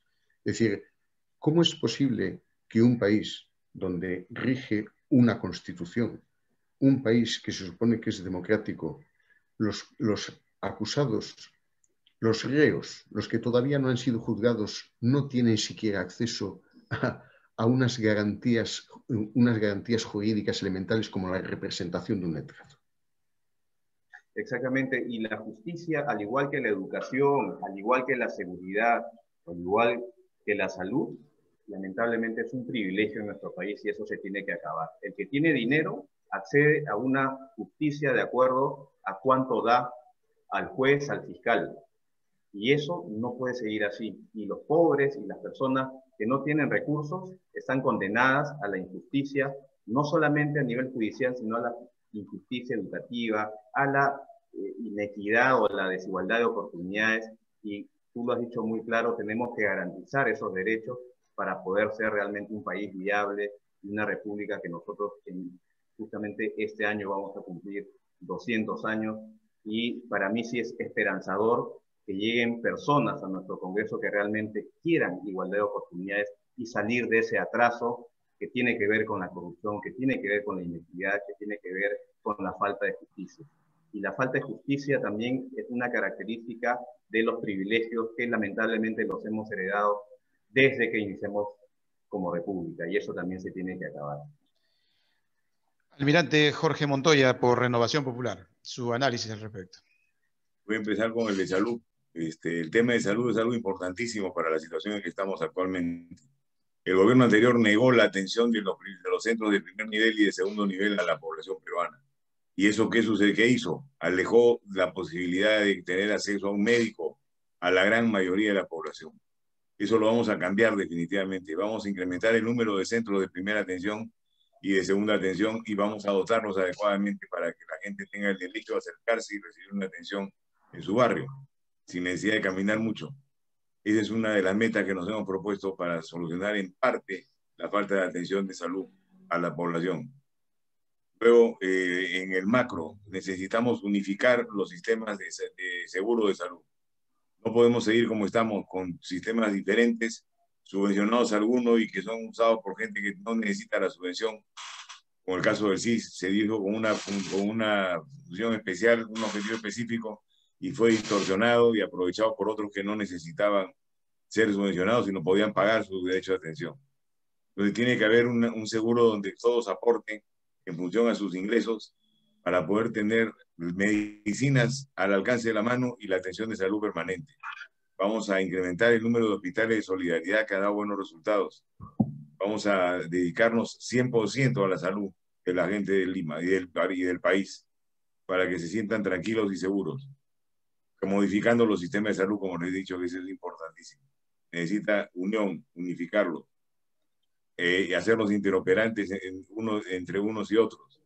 Luego, con el tema de la salud privada, tiene que haber un cambio también en la salud privada que sea promovido por los mismos empresarios de salud en la actividad privada. La salud no puede ser un negocio. La salud es un acto de servicio, no interesa que sea privado o público. Y ese acto de servicio tiene que estar regulado de alguna forma. Y lo regularemos si es necesario, porque se puede tener los mayores alcances de tecnología en salud sin necesidad de exagerar las tarifas que se cobran a la gente. Al igual que las medicinas. Las medicinas genéricas deben existir en todas las farmacias del país para que la gente pueda comprarla. Yo he visto al día de ayer necesitaba comprar un medicamento, costaba 150 soles de marca y 12 soles en genérico. ¿Se dan cuenta de la diferencia? 10 veces más. Entonces, eso no debe existir. Debe existir una uniformidad en los precios para que la gente pueda acceder con seguridad a comprarlo.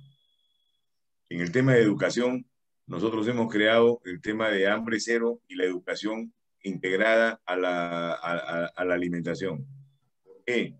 Porque consideramos de que el individuo, desde que está en el seno de su madre, se está preparando para ser educado. Si no es alimentado correctamente, va a salir desnutrido, con poca capacidad cerebral para poder aprender las lecciones. Entonces se han preparado un sistema de bolsas con vitaminas y aditamentos que debe ser dado mientras la madre esté en el proceso de gestación. Para esto se ha necesitado organizar a voluntarios, para que puedan estos voluntarios acercarse a cada familia que van a tener empadronada y llevarles esto, y no solamente llevárselo, sino establecer un contacto humano con ellos, para cambiar la filosofía de vida, hacernos más humanos y más unidos. Luego pasan a la guardería. En la guardería también la alimentación va a formar parte del sistema, y esa alimentación tiene que estar debidamente considerada con elementos de nutrición adecuados para que el niño pueda desarrollar en esa edad. Luego, cuando pasa al colegio, el vaso de leche y los desayunos escolares, se va a volver a eso, pero para las clases de extrema pobreza y pobreza. Para los que tienen dinero, tendrán que pagarlo, de otra forma será administrado.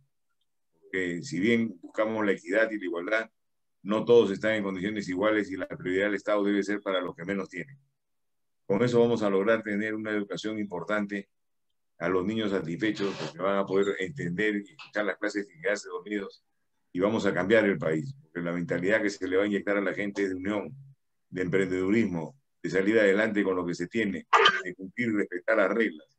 Las reglas se deben cumplir y se deben respetar, para eso han sido dadas.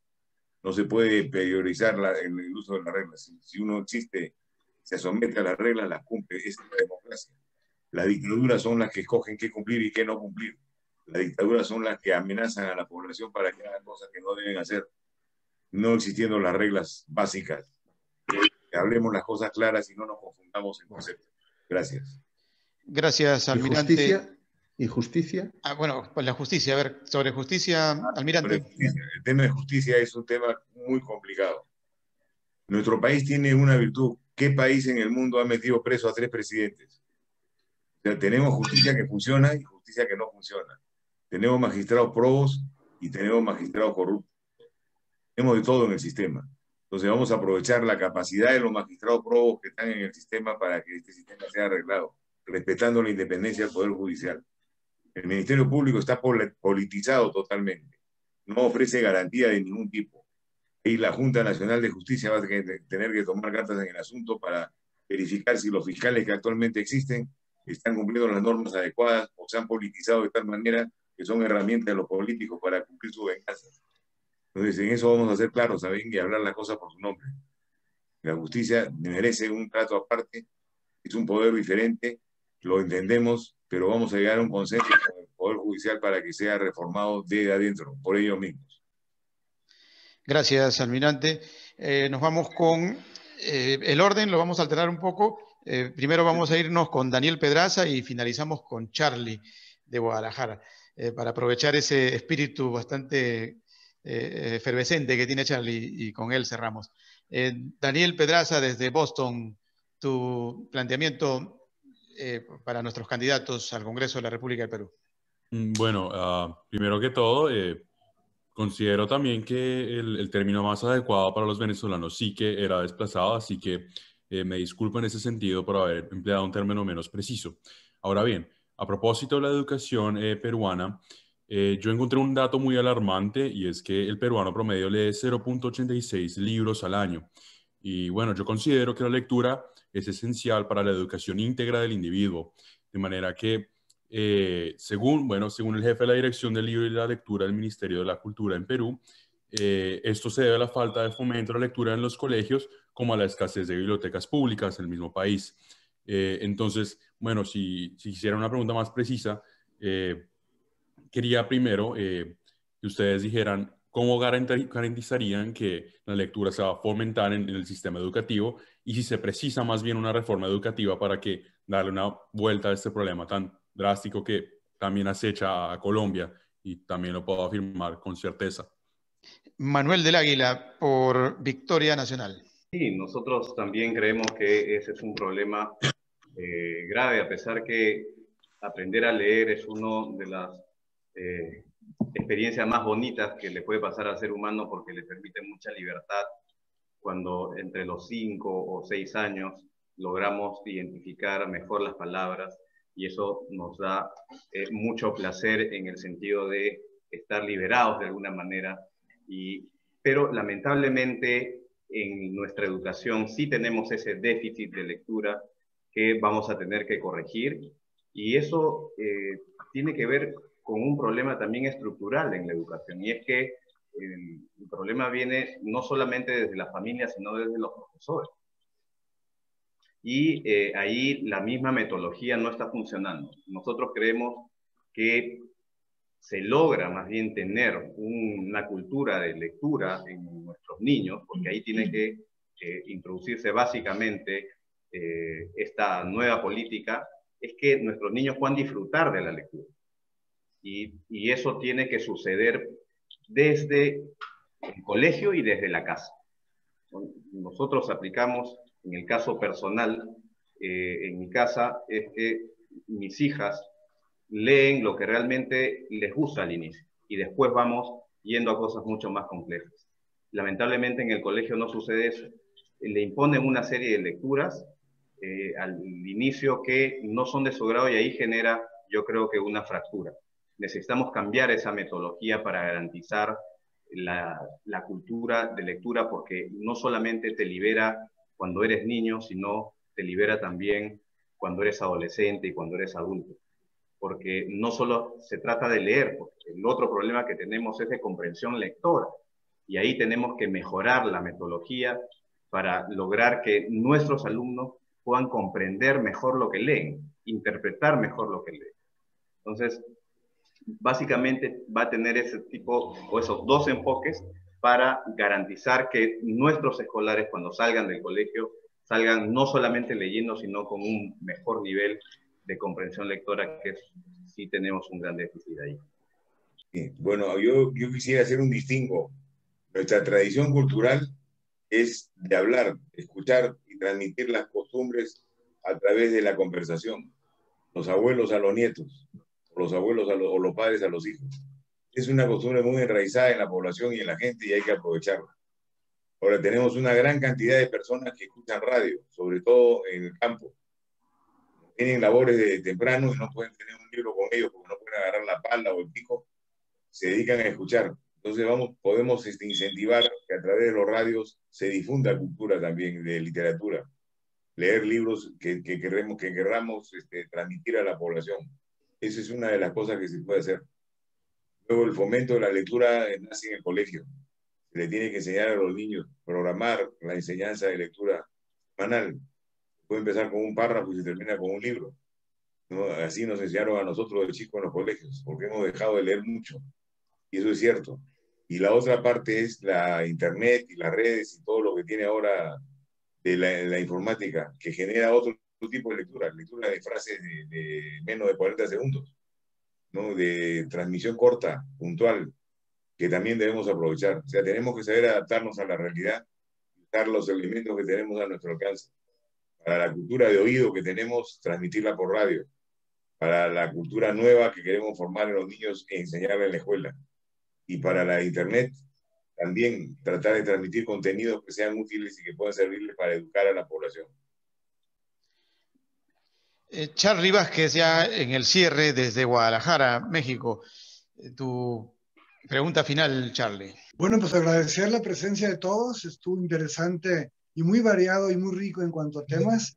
Mi pregunta final para los dos candidatos sería, ¿qué cambios legales propondrías para impulsar la economía específicamente del inmenso Perú rural? Manuel Águila, por Victoria Nacional. Y yo tengo experiencia, tengo algunos negocios en agricultura, muy pequeños todavía, espero crecer en el futuro, de palta y pitahaya, son unos productos. Conozco de cerca el gran problema de nuestra agricultura rural. Yo creo que ahí podemos fomentar una actividad que es fundamental en nuestro país, es históricamente minero y tiene mucho potencial minero. La minería no tiene por qué estar peleada con la agricultura. Países cercanos y vecinos han logrado tener, a pesar de tener un déficit en el agua, ser un países exportadores de frutas o de hortalizas, por ejemplo. Y al mismo tiempo han impulsado la minería.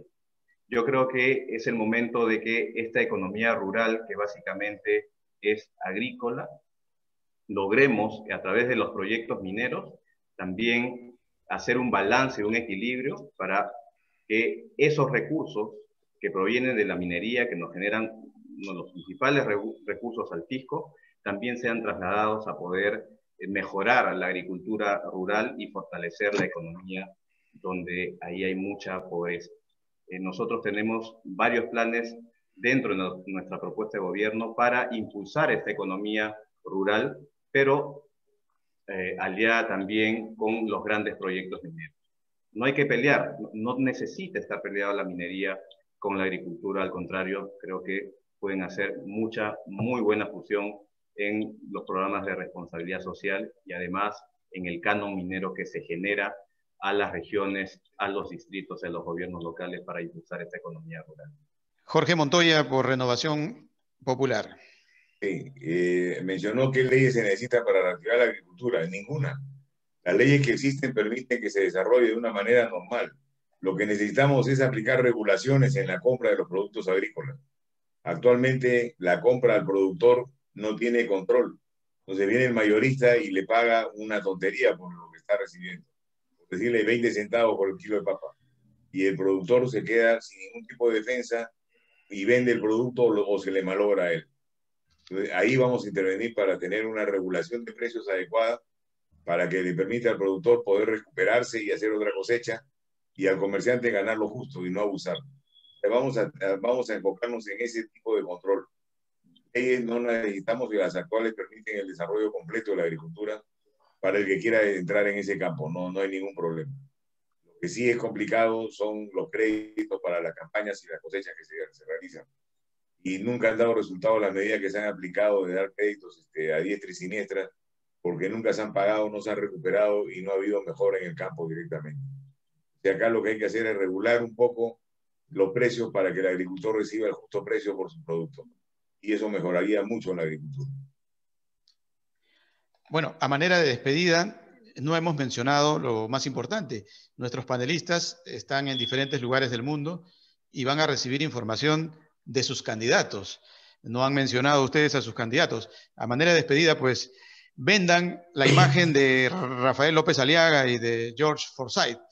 Vamos a comenzar con la despedida de Manuel del Águila para que nos hable de las bondades, las virtudes de George Forsyth, candidato a la presidencia de la República del Perú en las próximas elecciones de abril. Y luego continuamos con Jorge Montoya describiéndonos a Rafael López Aliaga, cuáles son sus fortalezas o sus debilidades, no creo que las diga. Bueno, a ver, escuchamos primero a Manuel del Águila. Claro que sí, nuestro candidato George Forsyth es una persona que tiene mucha voluntad de cambio, que tiene mucha fortaleza, que sabe lo que hay que hacer para cambiar ese país y que se diferencian de los políticos tradicionales porque justamente más está en la cancha, más está en la acción, ahí resolviendo problemas. Y eso lo ha llevado justamente a ser una persona reconocida, actualmente lidera las encuestas porque la gente está reconociendo que realmente necesitamos un cambio en el país, un cambio de actitud en los políticos. Yo también represento a esa generación de nuevos políticos, somos unos contemporáneos con George Forsyth, y lo que queremos es impulsar una nueva forma de hacer política a través de la acción. Nosotros no estamos para estar en oficinas, para estar analizando mucho, los diagnósticos ya son abundantes, lo que necesitamos más bien es resolver los problemas. Y en eso, Forsyth sabe cómo hacerlo. Forsyth además no es el único. Forsyth tiene un gran equipo de plan de gobierno que él ha liderado y que yo soy parte de ese equipo y justamente sé muy bien qué es lo que hay que hacer, qué es lo que tenemos que hacer, en cuánto tiempo. Tenemos un programa político de lujo, de los mejores que están actualmente dentro de todos los planes de gobierno de los diferentes partidos políticos. Así que Forsyth es la garantía del cambio y es la garantía de la acción frente a la inacción de los políticos tradicionales. Rafael López Aliaga, que es nuestro líder del partido, candidato a la presidencia, que va a salir elegido en primera vuelta con seguridad, es un empresario de éxito, es dueño de los ferrocarriles del sur, tiene una cadena de hoteles, tiene colegios, tiene muchos negocios, infinidad de negocios. Se ha hecho millonario partiendo de cero. Él no nació con dinero, nació pobre y logró hacer una fortuna a base de mucho esfuerzo. ¿Qué quiero decir con esto? Él es un gerente, o sea, él sabe gerenciar, él sabe qué hacer y cómo hacer. No es un político que va a hablar del podio de discurso bonito, ni mucho menos. Es un hombre de acción en el campo. Lo ha demostrado con todo el imperio que ha levantado solo. Y eso es digno de admirar. Estamos seguros que con él vamos a triunfar de una manera rápida, porque se necesita rapidez en el país para solucionar las cosas. Entonces, con eso estamos contentos con nuestro candidato. Sabemos que vamos por buen camino, que vamos rumbo al éxito. Tenemos que tener en consideración que la población quiere cambiar. La población está cansada de que le mientan, está cansada de promesas, está cansada de inútiles que creen que pueden gobernar el país, como el caso del presidente Vizcarra, que nos ha llevado a la destrucción de la economía, a las muertes innecesarias de compatriotas por falta de previsión. Eso ya está cansada la población. El estar encerrado permanentemente, eso no va a suceder con Renovación Popular. Todos van a estar trabajando, se van a conseguir empleos para todos, que es nuestra primera prioridad. Va a haber una larga lista de shock de inversiones, se va a buscar capital extranjero para que venga a invertir al país y poder salir de su desarrollo en que nos encontramos hasta convertirnos en una potencia. Estamos seguros que tenemos el potencial para hacerlo y lo único que se necesita es una conducción firme y adecuada para llegar a eso. Y lo vamos a hacer. Tengan la seguridad que si nos sentamos a conversar acá dentro de 2 años, van a ver los grandes cambios que hemos realizado en el país en solamente 2 años. Y le diríamos el camino que sigue para adelante, que va a ser de éxito, realmente de éxito para el Perú. Les agradecemos a los candidatos Manuel del Águila y a Jorge Montoya por su participación, a los panelistas, deseándoles la mejor de las suertes, porque la suerte de ustedes es la suerte del Perú en los próximos años. Y bueno, simplemente con nuestra gente de Telestar Televisión, Canal 3, Supercable, Virtual Televisión también, agradecerles por estar en sintonía y en cualquier momento los volvemos a convocar porque la temática es mucho más amplia. Seguramente que nuestros panelistas han quedado con las ganas de seguir preguntándoles más inquietudes políticas. Nos gustaría, por ejemplo, saber por quién votarían si ellos fueran peruanos, pero eso lo vamos a tener fuera del aire, en secreto nos lo van a decir y les vamos a hacer llegar esas inquietudes a nuestros invitados. Para el público, pues la elección, recuerden, es a nivel de Perú, el próximo abril 11. Que todo sea felicidad y, como siempre, a saber elegir. Chao, gracias por estar ahí. Muchas gracias. Hasta luego, buenas noches. Gracias a todos por participar. Gracias. Hasta luego. Muchas gracias a todos.